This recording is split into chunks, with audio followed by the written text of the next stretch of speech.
Hi, I'm James McCoy, and today we're going to talk about the nuclear testing in the Pacific in the 1950s and 60s. But first, we're going to have to jump back to the 40s for some context.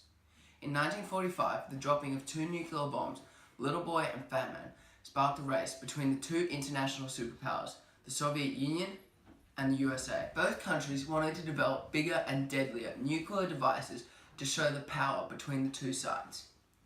Ultimately, the Soviet Union won. On October 1961, the Tsar bomb was detonated with the equivalent of 50 to 57 megatons of TNT. This is equivalent to 3,300 of those dropped on Hiroshima. During the Cold War, particularly around the time of the Cuban Missile Crisis in October of 1962, America and the USSR were in conflict but did not directly fight each other. The threats from the USSR and the USA, for example in the Cuban Missile Crisis of '62, caused mass tension between the two sides. This hidden war between the two superpowers created a competition between them.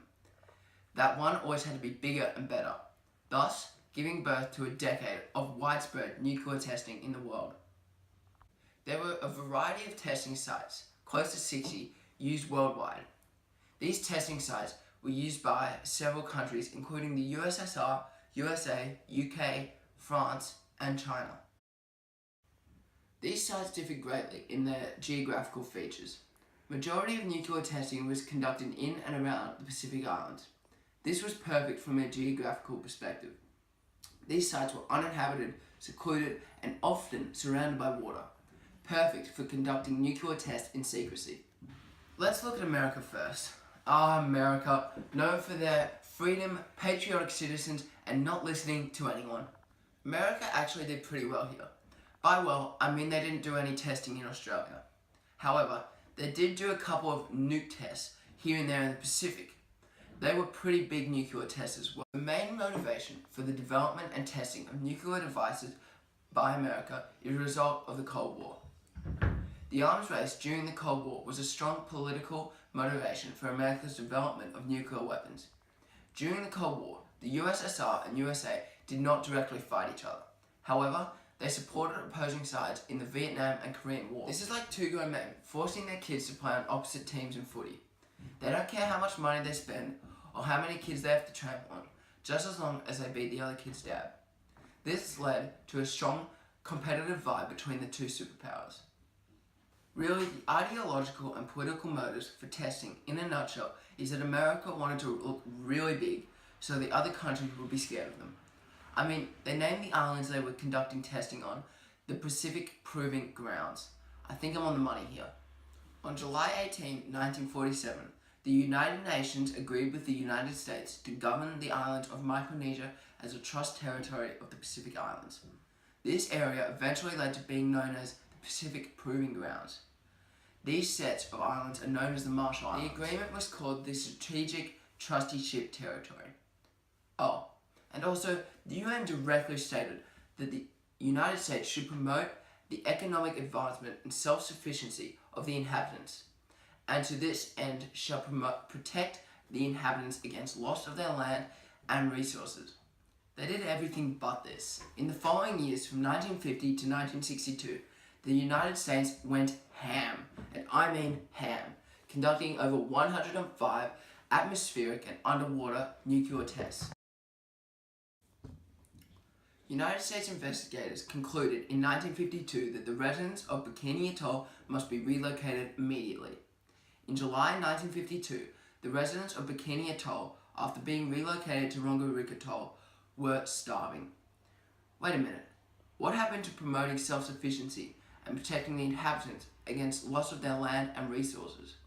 After being relocated again to Kili Island, this island didn't even support the islanders' traditional ways of life, as it was not surrounded by a reef. This is one example of what they were not supposed to do. Other examples include radiation exposure due to a large amount of atmospheric testing conducted, and the Castle Bravo accident, where they miscalculated a bomb's potential. This whole ordeal cost the US around $750 million to Marshall Islanders for compensation for their stupidity, also paying $15 million to Japan. A strategic trustee territory. Actually, I take back what I said about America doing pretty well here. They did pretty badly. The effects of nuclear fallout from the testing of nuclear weapons can still be seen to this day. The islanders suffer from an evident increase of various types of cancer and birth defects during the time of testing. What's that? USA wants to come and advance our economy, make us more self-sufficient, protect us against the loss of our land and resources? What's the catch? We might be removed from our homeland, develop unheard types of cancers, and have birth defects? Sounds good to me. I mean, probably have some good reason for it anyway. So now we ask ourselves the question, why did Britain and France want to get involved in nuclear weapons? The reason seems to be that Britain and France were becoming increasingly worried in their decline of their prominent position in the world. So they decided in order to catch up and maintain their global position, they should make some nuclear bombs. They did just that, joining the nuclear race in 1947 by creating a nuclear atomic bomb. The United Kingdom conducted 21 atmospheric tests between 1952 and 1958, 9 of which occurred on Malden Island, aka Christmas Island. No, not Christmas Island in the Indian Ocean, the one in the Pacific. Fortunately, we were not the first option for Britain's nuclear testing program. At first, Britain thought they would be able to use some space in the Nevada desert in America. However, this would not happen due to the Cold War's tension during the 60s on America's willingness to trust people.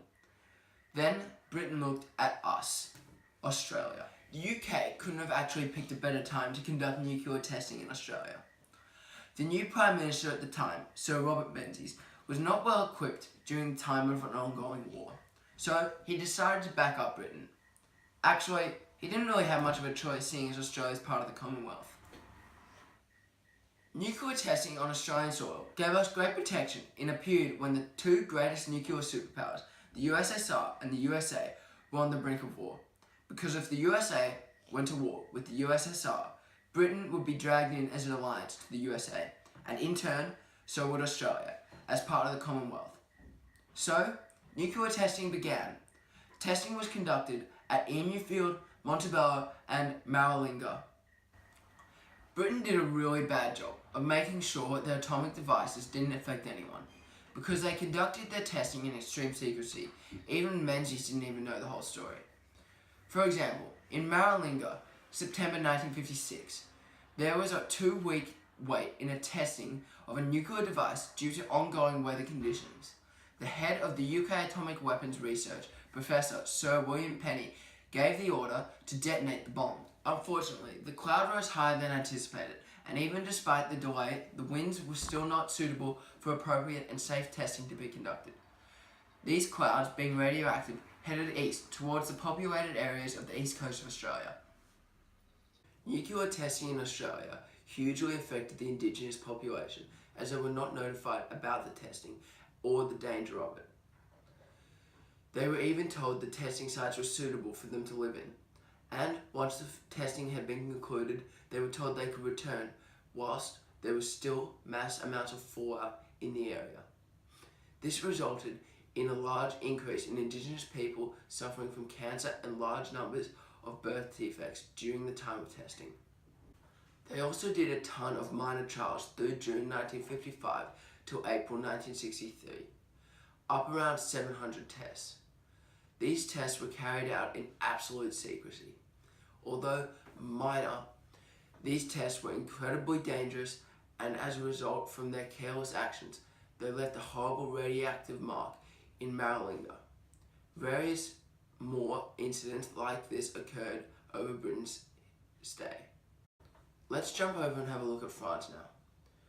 France had a lot of testing, with a total of 193 nuclear tests being conducted in Polynesia from 1966 to 1996. Polynesia, specifically Mayotte and Fangatafu, were luckily chosen as a place for nuclear testing to be conducted on the 3rd of June 1963. This decision was supported by the idea of benefiting Polynesia's weak economy. This was chosen due to France's attempted negotiations with Algeria to retain the Sahara as a testing site. France decided that it was a bad idea as they needed to perform above-ground tests. Due to the nature of the hydrogen bomb, which was not possible in Algeria. Now, that brings us to the end of our video. I hope you've learned something about nuclear testing in the 1950s and 60s in the Pacific. Please feel free to ask any questions now. Thank you.